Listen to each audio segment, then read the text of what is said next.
Hello दोस्तों, इस chapter की शुरुआत पिछले चैप्टर के लास्ट वाले सीन से ही होती है, जहां पर लूकस कोर को पीटने के बाद बोल रहा होता है कि क्या तू सचमुच बैरोन फेनरिस गिस्लिन का राइट हैंड है। पीटे हुए कोर को बहुत ही ज्यादा गुस्सा आ जाता है। वो तेज गति से इस लूकस की तरफ भागता है और कहता है कि मैंने अभी शुरू किया है, मैं तुझे छोड़ूंगा नहीं। लेकिन इससे पहले कि इन दोनों के बीच में फिर से लड़ाई शुरू हो, हम देखते हैं कि बीच में आ जाता है गिलियन, जो कि इन दोनों को रोक लेता है।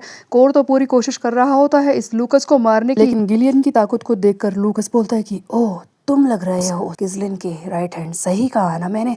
जिस पर कोर गुस्से में चिल्लाता है कि हे ग्रैम्प बूढ़े, हाथ छोड़ मेरा, मैं इसे नहीं छोड़ूंगा, अभी मेरी लड़ाई पूरी नहीं हुई है। लेकिन दोस्तों, गिलियन की ताकत का इससे कोई मुकाबला नहीं है। गिलियन अपने हाथ को पूरी तरह से पीछे घुमाकर इस कोर को रोक रहा होता है, इसे मारने नहीं दे रहा होता है। लेकिन कोर का गुस्सा शांत नहीं होता, जिस पर गिलियन इसे जोर से पीछे की तरफ धकेलता है। गिलियन इसका हाथ मोड़ता है और इसे पीछे की तरफ धकेल कर कहता है कि बस करो, तुम दोनों साथी हो। ये बात याद रखना कि आज के बाद तुम्हें साथ रहकर ही काम करना है। कम से कम थोड़ी सी इज्जत करो एक दूसरे की। देखो कोर, तुम्हारे साथी तुम्हें देख रहे हैं, अपने मर्सनरीज के सामने तो कम से कम अपनी इज्जत बचा लो। कोर को ये सारी बातें समझाकर गिलियन इस लूकस को अपने साथ ले जाता है और कहता है कि गिस्लिन ने तुम्हें बुलाया है। लेकिन दोस्तों, कोर खुद को हारा हुआ महसूस कर रहा होता है। वो जमीन पर पड़ा है, लेकिन उसका गुस्सा शांत नहीं हो रहा होता है। तभी जाते जाते लूकस हंस रहा होता है, जिस पर गिलियन कहता है कि तुम इस तरह से हंस क्यों रहे हो। जिस पर लूकस कहता है कि हमारा लॉर्ड थोड़ा सा अजीब है। वो लड़का, जब मैंने उसे देखा तभी से मुझे वो अजीब लगा था, क्योंकि उसने मुझे पहला काम क्या दिया कि मैं उसी के साथी को पीटूं। तो दोस्तों, लूकस को ऑर्डर दिया था गिस्लिन ने ही इस कोर को पीटने का। यही बातें ये गिलियन को बता रहा होता है। अब दोस्तों, यहाँ से सीन को शिफ्ट करके दिखाया जाता है। रात काफी हो चुकी है, हमें किले के बाहर का सीन दिखाया जाता है, जहाँ पर कोर गुस्से में प्रैक्टिस कर रहा होता है। वो पूरी मेहनत कर रहा होता है अपने आप को ट्रेन करने की, लेकिन उसका गुस्सा उस पर पूरी तरह से हावी है। हाथों की एक्सरसाइज करने के बाद कोर तलवार उठाता है और उसे पीछे की तरफ चलाने की कोशिश करता है, लेकिन तभी वहां पर आ जाता है गिस्लिन, जो अपनी तलवार से इसके वार को रोक लेता है और कहता है कि मुझे सुनने में आया कि उस नए लड़के ने तुम्हें पीट दिया। तब कोर नाराजगी से कहता है कि तुम यहाँ पर क्या कर रहे हो, तुम्हारे पास मेरे लिए वक्त थोड़ी ना है, तुम तो बिजी आदमी हो ना, और हाँ, मेरा मजाक उड़ाने के लिए आए हो क्या। लेकिन दोस्तों, गिस्लिन तो इस कोर की मदद करने के लिए आया होता है। इसने जानबूझकर लूकस को इसे पीटने के लिए इसीलिए कहा ताकि देख सके कि इसके स्किल इतनी लड़ाइयों के बाद किस लेवल पर पहुंचे हैं। तब गिस्लिन कोर की तरफ एक किताब फेंकता है और कहता है कि इसे ले लो, देखो मैंने इसके अंदर माना सर्कुलेशन के कुछ रूल्स लिखे हैं। मैंने तुम्हारे हिसाब से तलवार के साथ माना का इस्तेमाल करने के कई तरीकों को इसमें लिखा है, और मैंने खुद इन्हें तुम्हारे तरीके के हिसाब से मॉडिफाई करके दिया है। इसका अच्छे से इस्तेमाल करना। सचमुच गिस्लिन को अपने साथी को काफी चिंता रहती है। वो कोर को और ज्यादा ताकतवर बनाना चाहता है, इसीलिए तो ये बुक दे रहा होता है। तब कोर कहता है कि ये बुक तुम मेरे लिए लेकर आए हो, लेकिन उस नए लड़के को क्यों नहीं दी। जिस पर गिस्लिन कहता है कि नहीं चाहिए, ठीक है दे दे वापस। लेकिन कोर तो बुक देगा ही नहीं। जैसे ही वो पढ़ता है, वो बहुत ही ज्यादा हैरान हो जाता है। इसमें अलग अलग तरीके लिखे होते हैं जो इसके लिए काफी ज्यादा मददगार होंगे। तब गिस्लिन आगे बोलता है कि मेरी बात को ध्यान से सुनो, तुम उस नए लड़के से इसलिए हार गए क्योंकि तुम्हारे ट्रेनिंग में अभी भी कमी है। तुम्हें माना कि मूलभूत नियमों के बारे में सही तरीके से पता नहीं है। किसी भी लड़ाई का एक्सपीरियंस और हमारी अंदरूनी इच्छा दोनों ही काम करती है, और तुम्हारे अंदर उस इंस्टिंक्ट को फॉलो करने की ही कमी है। दोस्तों, इन सारी बातों को बोलकर गिस्लिन ने कोर को समझा दिया है कि तेरे ट्रेनिंग में अभी भी कमी है, गुस्सा होने की जरूरत नहीं है, खुद को ट्रेन कर। कोर को फाइनली गिस्लिन के इरादे समझ में आते हैं और वो इसका धन्यवाद करने के लिए इसके सामने झुकता है। तब गिस्लिन कहता है कि ठीक है कोर, अब जाओ, थोड़ा सा रेस्ट कर लो। दोस्तों, गिस्लिन ऊपर से कितना भी सख्त क्यों ना लगे, लेकिन वो अपने हर एक साथी के बारे में सोचता है ताकि वो आगे चलकर और ज्यादा इंप्रूव कर सके। अब इन्हीं सारी बातों के साथ सीन को फिर से शिफ्ट कर दिया जाता है। हमें 1 महीने बाद का सीन दिखाया जाता है, जहां पर हमें पता चलता है कि गिस्लिन ने कबाल्डी टेरिटरी और उसके रिसोर्सेज पर पूरी तरह से कब्जा जमा लिया है और वहां पर पूरी तरह से शांति ला दी है। बेसिकली दोस्तों, किसी भी युद्ध को जीतना जितना मुश्किल हो सकता है, उससे भी ज्यादा युद्ध के बाद की तैयारी होती है, किस तरह से चीजों को दोबारा से स्टेबल किया जाए। और जो नया क्षेत्र हमारे पास आया है, उसे वक्त रहते कंट्रोल में करना भी तो बहुत ही ज्यादा जरूरी है। ये सारी चीजें गिस्लिन ने 1 महीने में कर ली होती है। गिस्लिन की आवाज हमें आगे बताती है कि कबाल्डी किले में मौजूद सारी दौलत पर हमने अपना हक जमा लिया है। जो उनके साथी थे उनसे भी हमने पैसे छीन लिए हैं,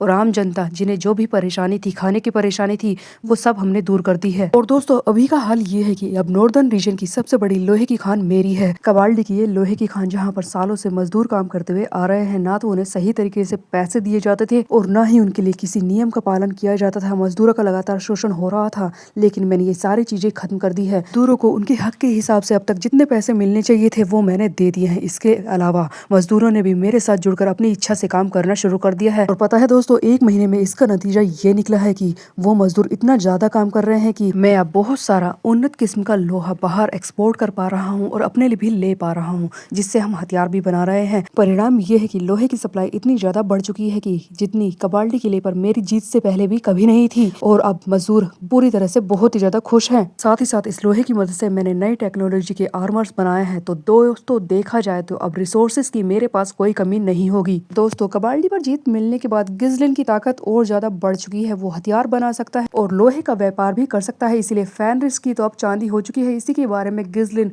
एक मीटिंग में अपने साथियों को बता रहा होता है कि अब उन लोगों ने जितने भी वादे तय किए थे वो जल्दी ही पूरे होने वाले हैं और सभी साथियों ने मिलकर बहुत ही अच्छा काम किया है। आज के बाद फैनरिस को कोई भी नीची नजर से नहीं देख पाएगा। यही सारी बातें गिज़लिन बोलता है। तब क्लाउड खुशी से कहता है कि हाँ कैप्टन, तुमने बिल्कुल ठीक कहा। बात यह है कि अब हम बहुत ही ताकतवर हो चुके हैं। अगर पडियम के एरिया को भी मिला ले तो अब हम नॉर्दर्न रीजन में 1/3 के मालिक हैं। इस तरह से हमारे पास ना रिसोर्सेज की कमी है ना ही पैसों की, और हमारे यहाँ पर पॉपुलेशन भी बहुत ज्यादा हो चुकी है। हम लोग आराम से रह रहे हैं, सचमुच हमारे मजे हैं। और हमारी सैन्य शक्ति तो इतनी ज्यादा बढ़ चुकी है कि वो डेस्मोंड है, पता नहीं क्या है, आलमोंड है, आ जाए वो देख लेंगे, उसे छोड़ेंगे नहीं। दोस्तों क्लाउड तो गिज़लिन की मिली इन जीतों से बहुत ही ज्यादा खुश हो रहा था। हालांकि सभी ने गिज़लिन का पूरा साथ दिया है, जिसमें क्लाउड का भी तो हिस्सा है।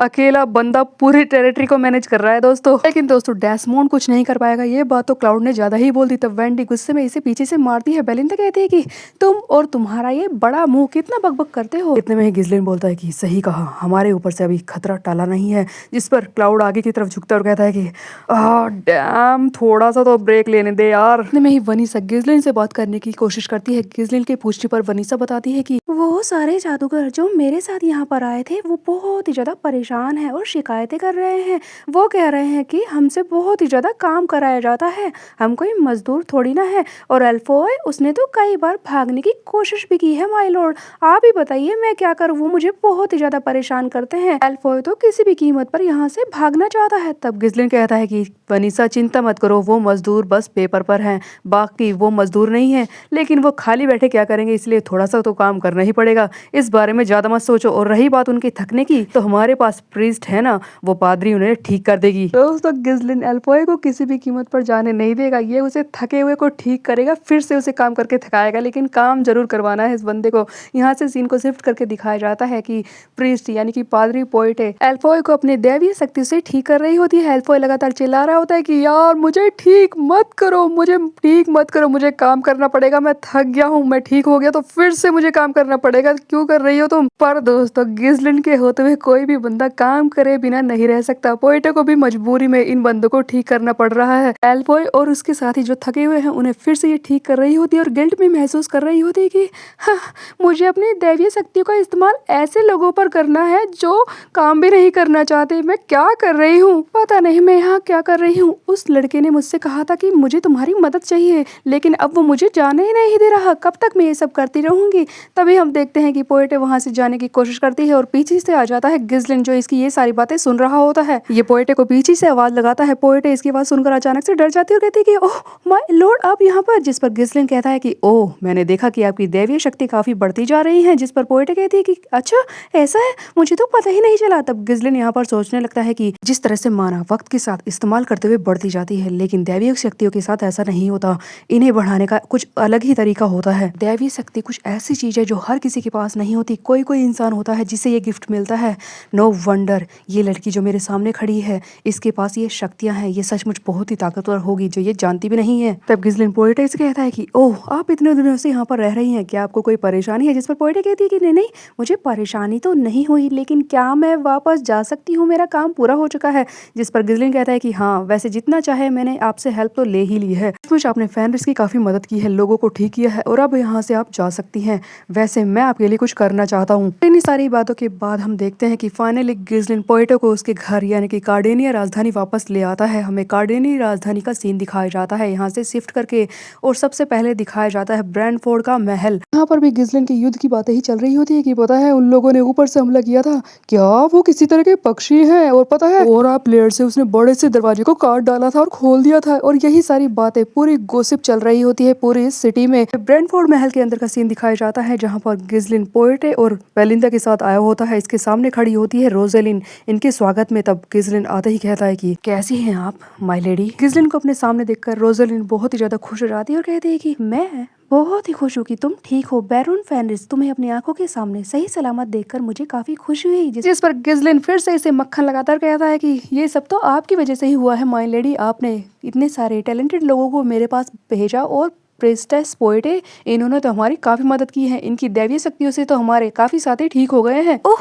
मुझे ये सुनकर काफी अच्छा लगा। वैसे प्रिंसेस पोएटे आपने हमारा काम कर दिया है। जिसके लिए आपको भेजा गया था वो आपने कर दिया, इसीलिए आप फ्री हैं, आप जा सकती हैं। ये सुनकर पोएटे राहत की सांस लेती है और कहती है कि ओह, मेरा पहला काम खत्म हो गया।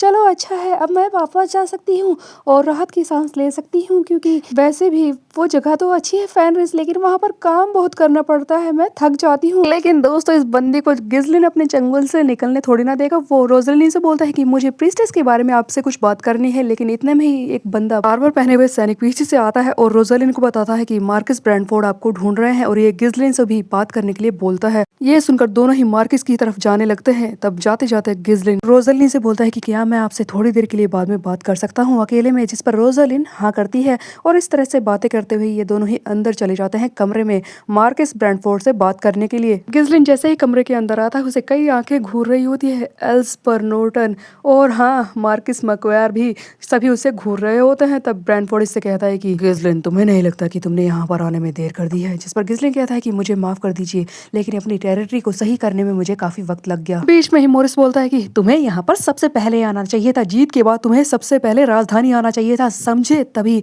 नॉर्टन इसे चुप कराता है और कहता है कि चुप करो, उन्हें बात करने दो। तब मार्कस ब्रेंटफोर्ड फिर से बोलता है कि मैंने तुम्हें पहले ही समझाया था गिस्लिन कि कुछ भी करने से पहले तुम्हें मेरे सम्मान का ध्यान रखना होगा। अगर तुम काउंट कवाल्डी से हार जाते तो तुम्हारा सब कुछ तो जाता ही, इसके साथ ही साथ रॉयलिस्ट फैक्शन की इज्जत दाव पर लग जाती, साथ ही साथ एक बहुत ही बड़ा क्षेत्र हमारे हाथ से निकल जाता। तुम्हें नहीं लगता? इसके अलावा ड्यूकल फैक्शन वो क्या हाथ पर हाथ रख के बैठा रहा था?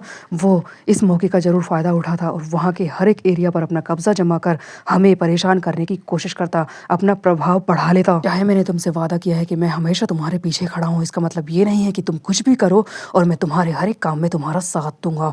इसके लिए कोई जायज वजह होनी जरूरी है। तो बताओ कि तुमने ये लड़ाई क्यों की? समझाओ मुझे, ये लड़ाई तुम्हारे लिए इतनी ज्यादा जरूरी क्यों थी? दोस्तों मार्कस को बहुत ही ज्यादा गुस्सा आ रहा है गिस्लिन पर, क्योंकि उसने अचानक से लड़ाई शुरू कर दी ना। तब गिस्लिन शांति से बोलता है कि अगर ऐसा होता कि मैं हार जाता तो मैं ये लड़ाई करता ही नहीं। मैंने पहले ही मौके को भांप लिया था, मैं जानता था कि मैं ही जीतूंगा, इसीलिए मैंने ये लड़ाई की। और वो वजह जिसके लिए मैं यहाँ पर आया हूँ ये नहीं है कि आप मुझ पर निगरानी रखे या फिर जो मैंने किया उसके लिए मुझसे सवाल जवाब करें, बल्कि मैं इसलिए आया हूँ कि अब जो मैंने कर दिया है उसके बाद आप क्या करने वाले हैं, आपने क्या सोचा है। सच तो ये है कि मैं आपके सामने एक मांग रखने के लिए आया हूँ कि आप मुझे लोथानिया साम्राज्य के उत्तरी भाग की सेना का कमांडर बना दे। दोस्तों मार्कस ब्रेंटफोर्ड तो गिस्लिन की इस बात को सुनकर हैरान ही हो जाता है। वो तो इससे सवाल जवाब कर रहा था कि तूने अचानक से लड़ाई शुरू की, तू हार जाता तो क्या होता। लेकिन दोस्तों गिस्लिन का कॉन्फिडेंस और एटीट्यूड इसे झुकने नहीं देता और वो कहता है कि मैं तो जीतता ही, ये बात मुझे पता थी। इसके अलावा मुझे उत्तरी भाग का कमांडर बना दो। दोस्तों देख रहे हो इसकी हिम्मत। अब ब्रेंटफोर्ड करेगा क्या वो गुस्से में इस पर चिल्लाएगा या फिर यहाँ पर कुछ और बात होने वाली है, ये सब हम देखेंगे नेक्स्ट चैप्टर में। तब तक के लिए मेरे चैनल को सब्सक्राइब कर ले और वीडियो को हाइप करना मत भूलिएगा। बाय बाय दोस्तों।